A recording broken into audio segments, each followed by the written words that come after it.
যারা আসলে পালসারের বাইক পছন্দ করেন। সো ডুয়েল চ্যানেল এবিএস না, এটার হচ্ছে সামনের চাকায় শুধু এবিএস রয়েছে, পেছনের চাকায় এবিএস না, যে রিংটা রয়েছে সেটা হচ্ছে ট্রাকশন কন্ট্রোলের। সো সামনে যে চাকাটা রয়েছে এটা কিন্তু আপনি পেয়ে যাচ্ছেন 110/70, অর্থাৎ যথেষ্ট পরিমাণে একটা ভালো চাকা দিয়েছে 110। সেক্ষেত্রে আপনি গ্রিপিং পাবেন অনেক ভালো, প্যাটেল ডিস্কটা অনেক বড় রয়েছে, সেক্ষেত্রে ব্রেকিংয়ে ভালো এক্সপিরিয়েন্স পাবেন। এমআরএফের টায়ার রয়েছে, এমআরএফের টায়ার থাকাতে, এমআরএফের টায়ার মানেই হচ্ছে একটা ব্র্যান্ডের টায়ার, সেটা আসলে নিঃসন্দেহে বলা যায়। সামনের মাঠগার্ডটা আপনি পেয়ে যাচ্ছেন, এইটা হচ্ছে প্লাস্টিক ফাইবারের, এবং টেলিস্কোপিক সাসপেনশন পেয়ে যাচ্ছেন সামনে। যদিও 250 সিসি সেগমেন্টে আসলে ইউএসডি সাসপেনশন দিলে হয়তো ভালো হতো। ডিসগাস্টিং একটা মানে কিট সামনে আপনি পেয়ে যাবেন। আপনার পছন্দ হইলে তো ভালো, না হইলে তো আমার মতো হইলে জীবনও এটা মানে আসলে আমার কিনা সম্ভব নয়। এটা শুধু সামনের যে কিটটা এটার জন্য একদমই ডিসগাস্টিং।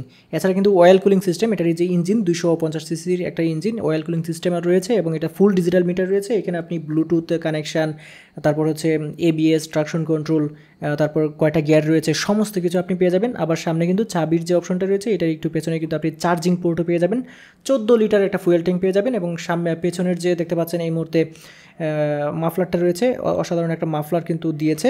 এবং পেছনের যে চাকাটা রয়েছে এটাতে একটা ইন্টিগ্রেটেড মাডগার্ড রয়েছে, এবং চাকাটা কিন্তু 140/70 সেকশনের চাকা। এই দুইটা চাকা, এই চাকাটা কিন্তু এমআরএফের চাকা, এবং এই দুইটা চাকা কিন্তু টিউবলেস টায়ার। এবং এই যে গাড়িটা রয়েছে, গাড়িটাতে 3টা মোড রয়েছে, মানে চালানোর 3টা মোড রয়েছে। 3টা মোড হচ্ছে, একটা হচ্ছে নর্মাল রোড মোড, একটা রয়েছে রেইন মোড, এবং আরেকটা রয়েছে অফ রোড মোড। সো 3টা মোডে আপনি চালাতে পারবেন। সমস্ত লাইটিং সেট আপ কিন্তু এলইডি, এবং এখানে কিন্তু ইন্টিগ্রেটেড একটা সারি গার্ড খুব সুন্দরভাবে দেওয়া আছে, যেটা আসলে আমার কাছে ভালো লেগেছে জিনিসটা। আর এটাতে কিন্তু সাইড স্ট্যান্ড ইন্ডিকেটর রয়েছে, অর্থাৎ সাইড স্ট্যান্ড নামানো থাকলে ইঞ্জিনটা স্টার্ট হবে না। স্প্লিট সিট রয়েছে। তাছাড়া এটা 250 সিসির যে পাওয়ার, এই ইঞ্জিনের পাওয়ার রয়েছে হচ্ছে 24.5 PS, এবং নিউটন মিটার রয়েছে 21.5 নিউটন মিটার। এটা টর্ক রয়েছে 21.5 নিউটন মিটার, এবং ডিসগাস্টিং একটা লুকস তো রয়েছে, দেখতে পাচ্ছেন সামনে দিয়ে। আমার একদমই পছন্দ হয় না, আপনার পছন্দ হইলে হইতেও পারে। এই বাইকটার আসলে কোম্পানি বলছে যে শহরে 35 কিলোমিটার চলবে মাইলেজ 1 লিটার মানে ফুয়েলে, আর বলছে যে হাইওয়েতে আপনি 40 কিলোমিটার পাবেন। সেটা আসলে আদৌ আপনি পাবেন কিনা আমি শিওর না, এটা সম্ভবই না আসলে, আরও কম হতে পারে। 250 সিসি সেগমেন্টের একটা বাইক এতে কীভাবে হতে পারে। আর এটার যে দাম রয়েছে 3,65,000 টাকা বর্তমানে দাম রয়েছে। এটাতে কিছু ছাড়ও পেয়ে যেতে পারেন, তবে অবশ্যই আপডেট তথ্যের জন্য বাজাজের যে কোনো একটা শোরুমে কিন্তু আপনাকে যোগাযোগ করতে হবে।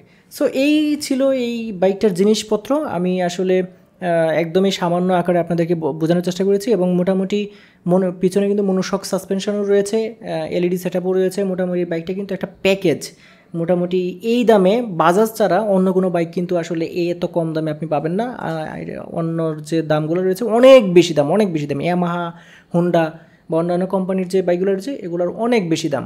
তবে ভাই এটার যে সামনে কিটটা রয়েছে এটা যদি আরেকটু সুন্দর করতে ভাই অসাধারণ হইতো, মানে আমার মানে খুবই পছন্দ হইতো।